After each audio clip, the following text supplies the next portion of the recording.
এবার ছেলে ধরা সন্দেহে এক যুবক ও যুবতীকে বেধড়ক মারধর করার ঘটনা ঘটল বর্ধমান শহরের খাপাড়া এলাকায়। আক্রান্তদের জনতার হাত থেকে উদ্ধার করল বর্ধমান থানার পুলিশ। স্থানীয় বাসিন্দারা জানিয়েছেন, এদিন সকালে খাপাড়া এলাকায় দুই যুবতী ও তিন যুবককে তারা দেখেন একটি ছেলেকে লজেন্স কিনে দেওয়ার নাম করে তাকে কোথাও নিয়ে যাওয়ার চেষ্টা হচ্ছে। বিষয়টি সন্দেহ হওয়ায় তারা ওই যুবক যুবতীদের তাড়া করলে এক যুবতী সহ দুই যুবক পালিয়ে যায়। স্থানীয় মানুষের হাতে ধরা পড়ে এক যুবক ও এক যুবতী। যদিও এদিন ধৃত যুবকটি মেয়েদের পোশাক এবং যুবতী ছেলেদের পোশাক পরেছিল। এরপরই ছেলে ধরার সন্দেহে শুরু হয় গণপিটুনি। খবর পেয়ে দ্রুত ঘটনাস্থলে পৌঁছায় বর্ধমান থানার পুলিশ। পুলিশ ওই যুবক ও যুবতীকে আটক করে নিয়ে আসে। ওই যুবক যুবতী জানিয়েছে তারা ভিক্ষা করছিল, সেই সময় তাদের মিথ্যা সন্দেহ করে মারধর করা হয়েছে। অন্যদিকে এই ঘটনায় জেলা পুলিশ সুপার আমনদীপ জানিয়েছেন, প্রাথমিকভাবে জিজ্ঞাসাবাদে ছেলে ধরার কোনো প্রমাণ পাওয়া যায়নি। এই ব্যাপারে যারা মারধর করেছে তাদের বিরুদ্ধে ব্যবস্থা নেওয়া হচ্ছে। অন্যদিকে জানা গেছে যে যুবতীকে এদিন মারধর করা হয়েছে, কিছুদিন আগে তাকে গাংপুর এলাকাতেও চোর সন্দেহে আটক করা হয়েছিল। গোটা ঘটনা তদন্ত শুরু করছে পুলিশ। উল্লেখ্য, গত কয়েকদিন ধরেই জেলা পুলিশের পক্ষ থেকে গুজবে কান না দেওয়া এবং আইনকে নিজের হাতে না নেওয়ার আবেদন জানানো হচ্ছে।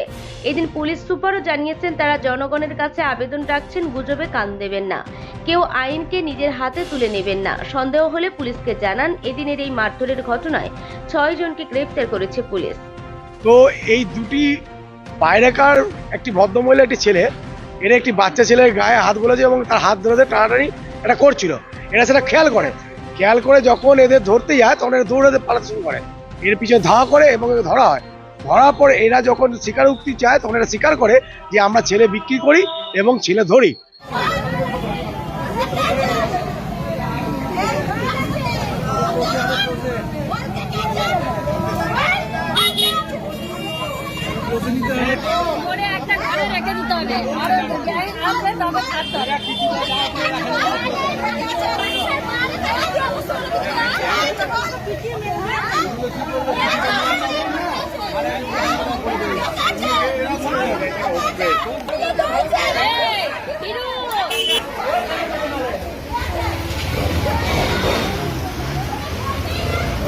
বাইরেকার তিনটে ছেলে আমাদের পাড়ার মধ্যে এসে হঠাৎ করে ভিড় জমাচ্ছে।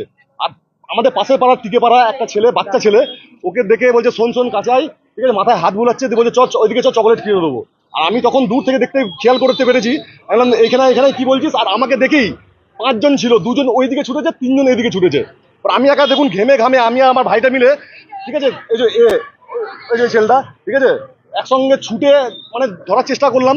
ঠিক আছে, অনেক দূর, এত দূর পর্যন্ত দৌড়ালাম। দৌড়ে আমার ভাই গাড়িটা নিয়ে আসলো, আমি গাড়িটা চেপে এদের 2 জনকে মেরে ফেললাম, এখানে 2 জনকে, আর একজন ওই গলিতে পালিয়ে গেল। ঠিক আছে, ওদের পকেট থেকে কাকিমা ছিলেন, এই কাকিমা একটা মেয়ে ছেলে ছিলেন, মেয়ে ছেলেটা ছেলে জামা পড়েছে, ছেলেটা মেয়ে ছেলে জামা পড়েছে। ওদের বাড়ি এখানে কাউরিন না, ওদের বাড়ি হচ্ছে পুরসো, পাড়াত পুরসো, ওরা স্বীকার করছে যেটা। ঠিক আছে, মনে হচ্ছে না সঠিক বলেছে, ওইটা বাকি প্রশাসনের হাতে দেওয়া হয়েছে, প্রশাসন এবার বাকিটা খুঁজে বার করে নেবে। ঠিক আছে, হ্যাঁ, ধরে যাওয়ার পর স্বীকার করেছে কাকিমা ওকে 2-1 চড় মেরেছে, বা আমরাও সবাই মিলে ছিলাম, ওকে মারধর করেছি। ঠিক আছে, মারধর করার পর স্বীকার করেছে। হ্যাঁ, ছেলেরা ছেলেদেরকে মেরেছে, মেয়েরা মেয়ে ছেলেদেরকে মেরেছে। হ্যাঁ, মেয়ে ছেলেদেরকে মারার পর স্বীকার করেছে যে হ্যাঁ আমি, মেয়ে ছেলেটা বলছে আমি ছেলে চুরি করি, চুরি করার পর ওই ছেলেটাকে দিই। ঠিক আছে, ছেলেটা বিক্রি করে দেয়। ঠিক আছে, বাকি ওই ছেলেটা মেয়েটাকে চেনে না বলছে, বা মেয়েটা ছেলেটাকে চেনে না বলছে। এটা উইলবাড়ি পীরতলা। হ্যাঁ, পুলিশ নিয়ে গেছে। প্রচুর ক্ষতি। হ্যাঁ, এরকম তো শাস্তি চাই।